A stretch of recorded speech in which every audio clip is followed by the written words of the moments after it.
Dengue কি তো বাচ্চার জন্য এখন কেউ নেই, এর একটু মজা নেওয়া যাক। বয়রা তুই আমাকে বাঁচা।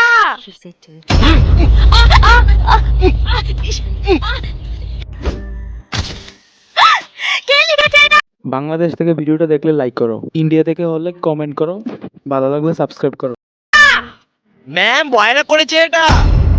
না ম্যাম আমি এটা করিনি, বিশ্বাস না হয় ডেঙ্গি থেকে শুনুন। না ম্যাম এই মিথ্যে বলছে, এই করেছে। বয়রা বের হয়ে যা ক্লাস থেকে।